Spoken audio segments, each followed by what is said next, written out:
Millaiset ovat suomalaisen valmistavan PK-yrityksen markkinat vuonna 2025? Millaisille tuotteille on kysyntää, miten luodaan menestystä erilaisissa maailmoissa? 4 skenaariota tulevaisuuden mahdollisista maailmoista: globaali kasvu, paikallinen kasvu, globaali niukkuus, paikallinen niukkuus.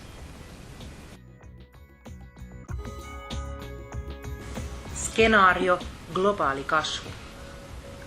Skenaario globaali kasvu kuvaa tulevaisuuden digitalisoitunutta vapaan kaupan maailmaa, jossa markkinat ja tuotannon arvoketjut ovat aidosti globaaleja.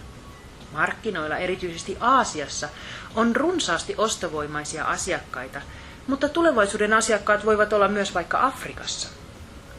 Vaikka me elämme tälläkin hetkellä maailmassa, jota voi kuvata sanaparilla globaali kasvu, skenaarion kuvaama tulevaisuuden maailma poikkeaa monella tapaa nykyisestä.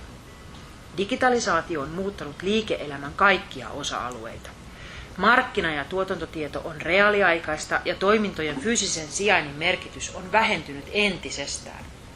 Kilpailu on erittäin kovaa.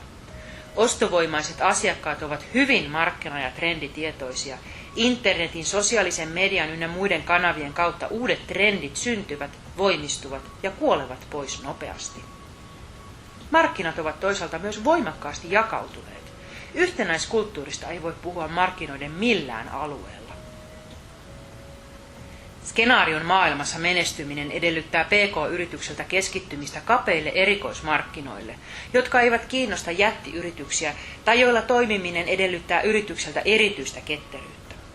Menestyäkseen näillä erikoismarkkinoilla yrityksen tulee tuntea hyvin asiakkaan tarpeet ja kyetä reagoimaan nopeasti muutoksiin markkinoilla ja asiakastarpeissa.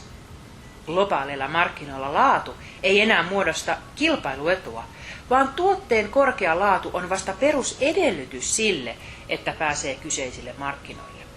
Tuotantomielessä yrityksen tulee kyetä nopeaan vasteeseen piensarja- tai pienerätuotantoon.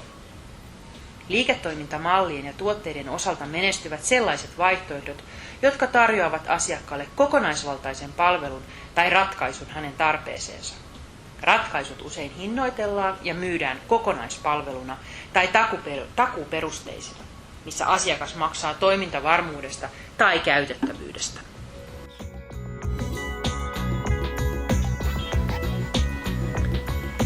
Skenaario paikallinen kasvu. Skenaario paikallinen kasvu kuvaa tulevaisuuden maailmaa, missä eurooppalaiset kuluttajat ovat kyllästyneet globalisaation tuomiin haasteisiin, kuten halpanuotituotteiden usein heikkoon laatuun sekä lapsityövoiman käyttöön ja huonoihin työolosuhteisiin monissa kehittyvissä talouksissa. Globalisaation vastapainoksi on syntynyt vahva liike, jossa korostetaan paikallisuutta, laatua ja eettisyyttä. Paikallisuus siis nousee vapaaehtoisuudesta. Paikallisuus tässä skenaariossa sen sijaan on suhteellinen käsite. Suomalaisen toimijan näkökulmasta liiketoiminta-alue muodostuu Pohjois-Euroopasta, koska Suomen markkinat ainoastaan ovat niin pienet. Kuluttajat ovat skenaarion maailmassa ostovoimaisia ja arvostavat perheyrityksiä, joilla on omaan osaamiseen pohjautuvia innovatiivisia tuotteita tai palveluita. Designin ja brändin merkitys kilpailutekijöinä on vieläkin suurempi kuin tänään. Paikallisuuden korostaminen näkyy lähes kaikessa. Jos yrityksellä ei ole omaa innovatiivista tuotetta markkinoilla, se on avaintoimittaja lähistöllä olevalle yritykselle, jolla on oma tuote. Kestävä kehitys, paikallisten raaka-aineiden hyödyntäminen, biotalous, kiertotalous ovat keskeisiä teemoja niin tuotannossa kuin markkinoilla. Menestyvät PK-yritykset hyödyntävät taitavasti digitalisaation mahdollisuuksia kaikkialla liiketoiminnassaan. Omassa maanosassa luodut innovaatiot ovat Euroopan markkinoilla niin kovassa arvossa, että monet suomalaiset PK-yritykset ovat keskittyneet tuottamaan näitä innovaatioita. Kun innovaatio on saatu menestyksekkäästi pilotoitua, sen oikeudet myydään jollekin suuremmalle yritykselle, joka sitten vie kyseisen tuotteen palvelun tai niiden yhdistelmän laajemmille markkinoille. Eurooppalaiset kuluttajat käyttävät tässä skenaariossa runsaasti rahaa terveys- ja hyvinvointipalveluihin. Tämä tarjoaa liiketoimintamahdollisuuksia myös suomalaisen valmistavan sektorin PK-yrityksille, varsinkin jos liiketoimintamalliin kuuluu kiinteä yhteistyö hyvinvointipalveluja tarjoavan yrityksen kanssa. Skenaario globaali niukkuus. Skenaarion kuvaaman maailman taustalla on maapallon väkiluvun kasvun ja ihmisten materialistisen elämäntavan synnyttämä tilanne, missä monia uusiutumattomia raaka-aineita ei enää ole saatavilla kohtuulliseen hintaan. Monin paikoin on myös pula puhtaasta vedestä.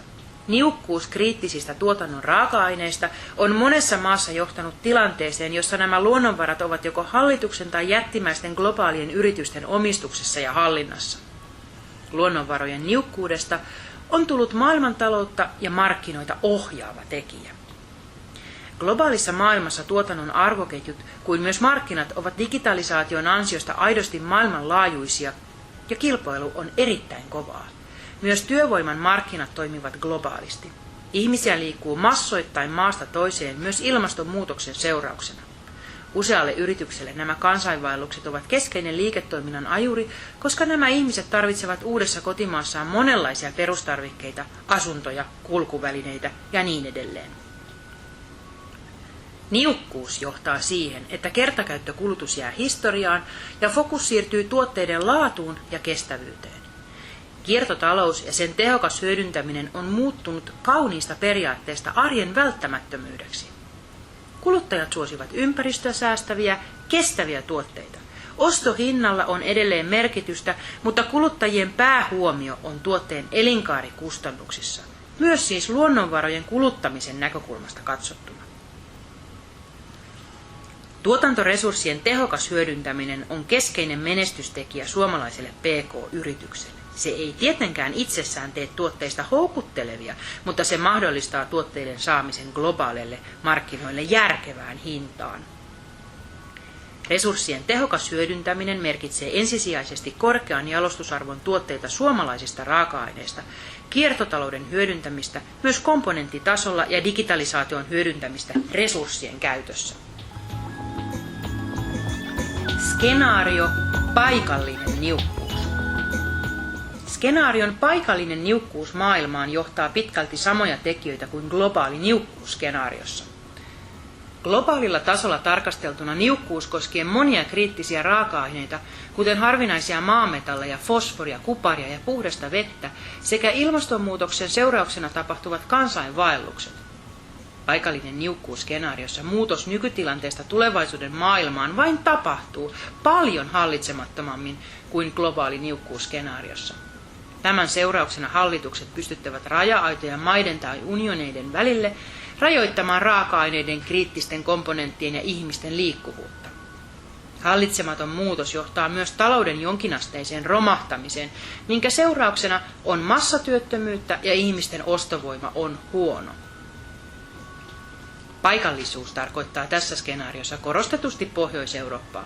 Tällä markkina-alueella on kova tarve korvata tuontia Pohjois-Euroopan tai EUn ulkopuolelta.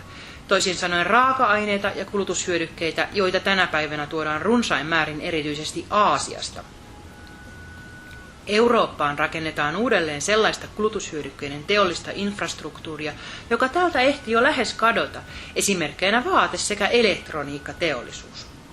Niukkuuden myötä tapahtuva tuotteiden hintojen nousu yhdistettynä kuluttajien ostovoiman laskuun muuttaa monella tapaa markkinoita.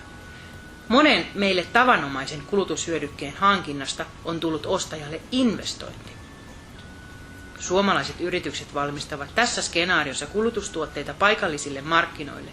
Menestymiseen vaaditaan monipuolisuutta tuotannossa, vahvan erikoistumisen sijaan, sekä kykyä kulutustuotteiden uudelleen suunnitteluun ja valmistukseen hyödyntämällä kiertotaloutta ja paikallisia raaka-aineita. Kaupan digitalisaatio on muokannut markkinoinnin ja jakelukanavat uusiksi, ja valmistavan teollisuuden yritykset ovat usein suoraan yhteydessä kuluttajaan ohi tukku- ja jakeluportaan.